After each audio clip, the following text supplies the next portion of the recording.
Kapan kiamat itu akan datang? Ini rahasia Allah. Jangankan kita yang orang awam, baginda Nabi sendiri tidak diberitahu oleh Allah kapan kiamat itu akan terjadi.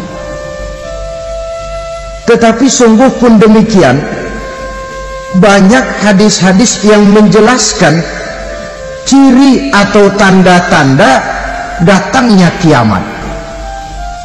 Nah, kalau sudah bicara soal tanda kiamat itu ada dua. Pertama yang disebut alamatus sughra, tanda-tanda kecil. Ini waktunya masih ada tenggang. Ada yang dinamakan alamatul kubra, tanda-tanda besar, artinya kiamat sudah diambang pintu. Apa tanda-tanda kecil dari datangnya hari kiamat itu?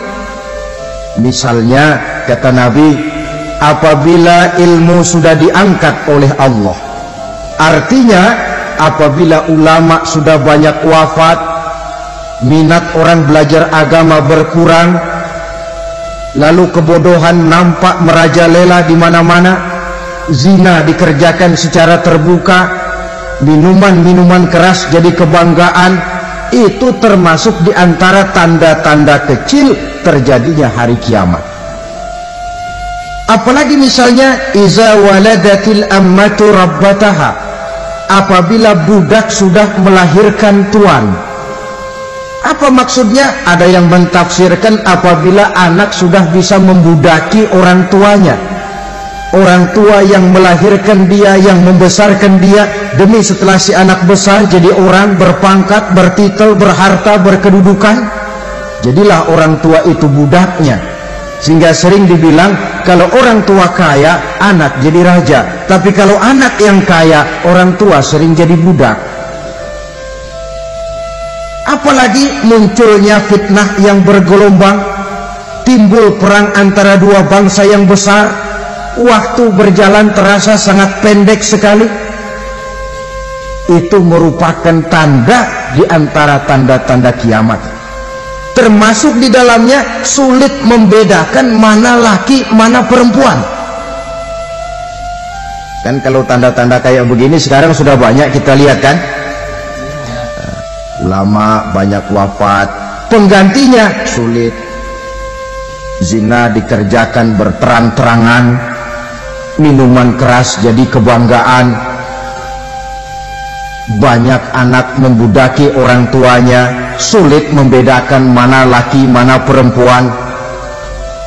Kadang-kadang dari belakang kita lihat perempuan bener, begitu kita colek nengok jenggotan.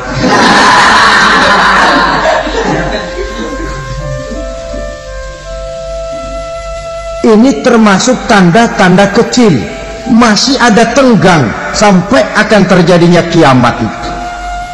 Nah, yang dimaksud dengan tanda-tanda besar, ini tanda besar artinya kiamat sudah diambang pintu. Pertama, matahari terbit dari sebelah barat. Apabila matahari sudah terbit dari arah sebelah barat, tertutuplah sudah pintu taubat. Bersabda Nabi kita, la taqumus sa'atu hatta tatlu'a syamsu min maghribiha. Tidak akan datang hari kiamat sampai matahari terbit dari arah sebelah barat. Fa iza tala'at, manakala matahari telah terbit dari arah sebelah barat, wa ra'ahan nasu, manusia banyak menyaksikan itu, amanu ajma'un, mereka pun lalu beriman.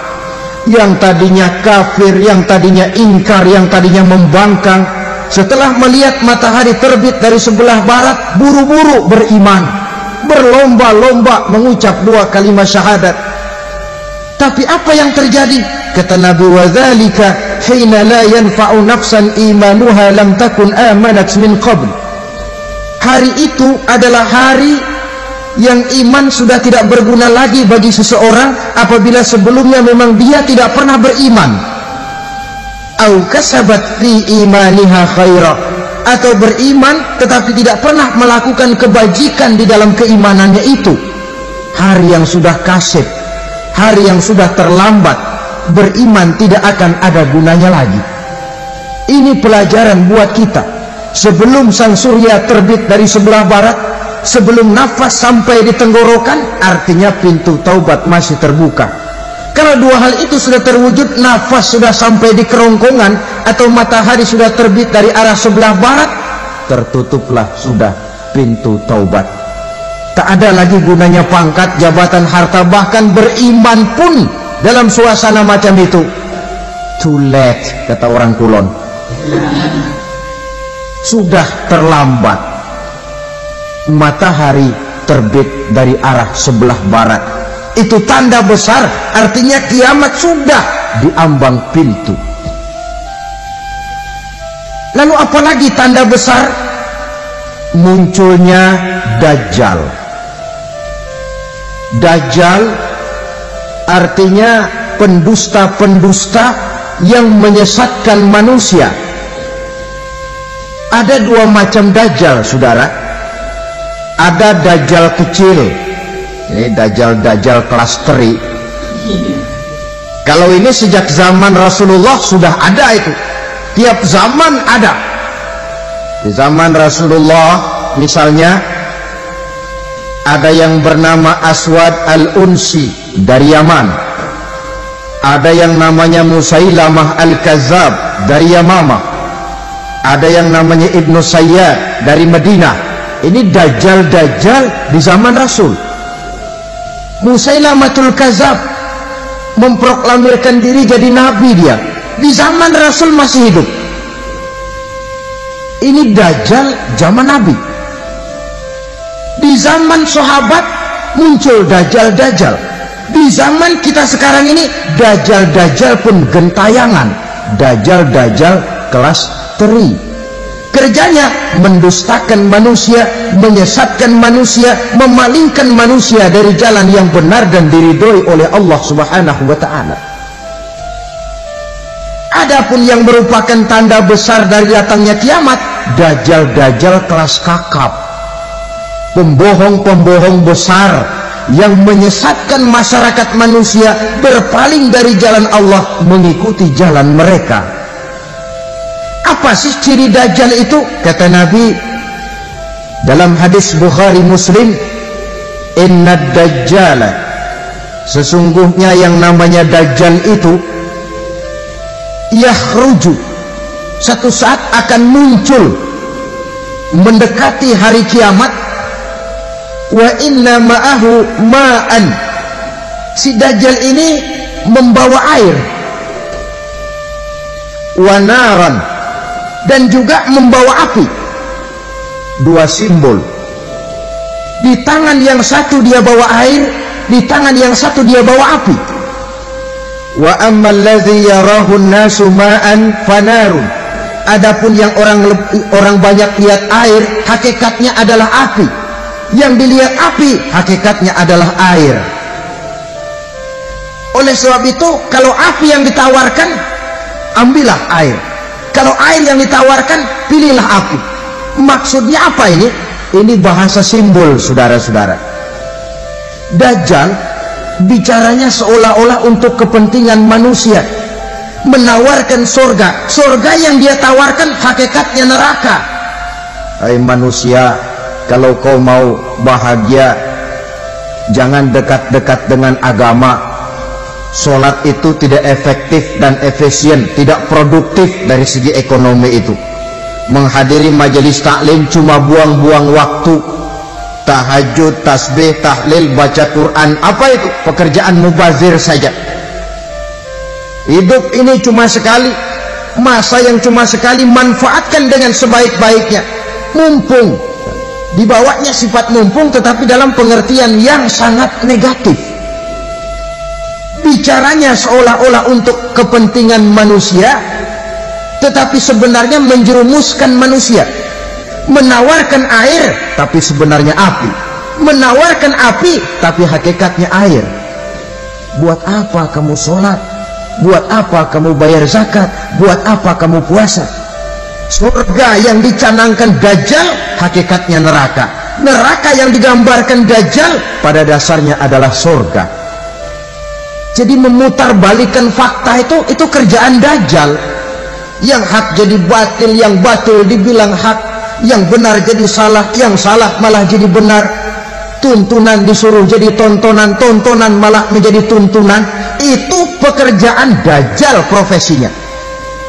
Setelah muncul Dajjal, timbul kekacauan-kekacauan di masyarakat. Banyak yang terpengaruh, terpedaya, dan terpesona.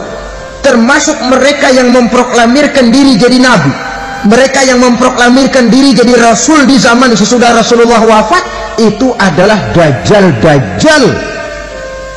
Maka saya ingatkan, kalau di zaman kita sekarang ini ada orang ngaku jadi nabi, ada orang ngaku jadi rasul, biar bahasa Arabnya kental, Quran hafal, hadis ribuan hadis hafal, biar pakai serban sampai menyengser ke tanah, bahasa Arabnya fasih, tapi dia mengaku jadi nabi, jadi rasul. Kita umat Islam wajib tidak percaya, wajib untuk tidak percaya. Itulah Dajjal-Dajjal zaman kita sekarang ini. Tidak mustahil mereka datang mempengaruhi orang-orang awam supaya berpaling dari Rasulullah, mengikuti mereka. Nah, di akhir zaman nanti, mendekati hari kiamat, Dajjal ini muncul, Dajjal kelas kakap, menyesatkan masyarakat manusia untuk berpaling dari Islam, mengikuti seruan mereka.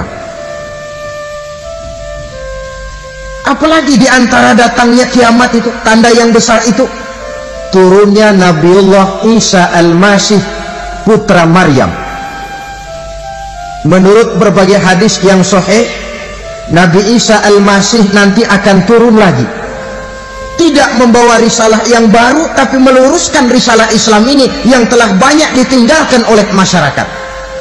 Bahkan ada hadis menjelaskan beliau akan membunuh Nabi, mematahkan kayu-kayu salib, lalu melaksanakan haji dan umrah mengikuti syariat Nabi Muhammad, bukan membawa agama baru. Menjadi semacam mujaddid, reformer, menyelamatkan manusia dari bisikan Dajjal. Bahkan ada riwayat yang menjelaskan bahwa Nabi Isa berhasil mengalahkan Dajjal, mengembalikan masyarakat manusia kembali kepada ajaran Islam yang datang dari Allah, dibawa oleh Rasulullah Sallallahu Alaihi Wasallam. Dengan kata lain, turunnya Nabi Isa bukan sebagai Nabi dan Rasul baru, tetapi mengikuti syariat Nabi kita Muhammad Sallallahu Alaihi Wasallam. Saudara hadirin, ibu-ibu hadirat yang saya hormati, kemudian apalagi di antara tanda-tanda besar akan datangnya kiamat itu? Keluarnya asap atau awan. Kata Nabi, inna min asrati sa'ah dukhanan yamla'u ma bainal masyriqi wal maghrib. Di antara tanda-tanda kiamat, munculnya awan atau asap yang memenuhi antara langit dan bumi. Ini pun diperkuat dalam surah Ad-Dukhan ayat 10, fartaqib yauma ta'tis sama' bidukhanin mubin fayughshan nas hadza azabun alim. Bagi orang-orang yang beriman, mereka biasa-biasa saja, tapi bagi orang kufur, datangnya asap dan awan ini merupakan azab yang kelewat pedih. Saudara-saudara hadirin yang saya hormati, lalu saat mendekati hari kiamat, apalagi tandanya? Setelah Nabi Isa wafat, pada saat turunnya yang kedua kali, lalu Allah meniupkan angin sejuk, semua orang-orang beriman, orang-orang baik wafat, sehingga penghuni bumi ini cuma tinggal lagi terdiri dari orang-orang kafir. Tidak ada lagi di bumi ini yang bisa mengucapkan Allah. Sehingga dalam hadis qudsi itu ada keterangan, innallaha azza wa jalla yaqulu li Israfil. Allah pernah pesan kepada malaikat Israfil, kata Allah, Israfil, Iza sami'ta qailan yaqul Allah Allah fa akhirin nafah 40 sanatan ikraman liqailiha. Hai Israfil, apabila kau dengar di permukaan bumi masih banyak orang yang mengucapkan Allah Allah, maka tunda sangkakala kiamat itu 40 tahun. Untuk apa? Ikraman liqailiha, menghormati orang yang mengucapkan Allah Allah itu. Wah, jadi karena sekarang masih banyak yang mengucapkan Allah, besar hatilah kita, masih jauh kiamat itu. Tapi jangan lupa, kiamat pribadi, kiamat kecil itu yang gak kita sangka-sangka. Ajal datang mencabut nyawa, itu kiamat pribadi, dan itu yang pasti kita hadapi, dan itu yang membuat kita tidak boleh bersikap main-main di dalam kehidupan sekarang ini.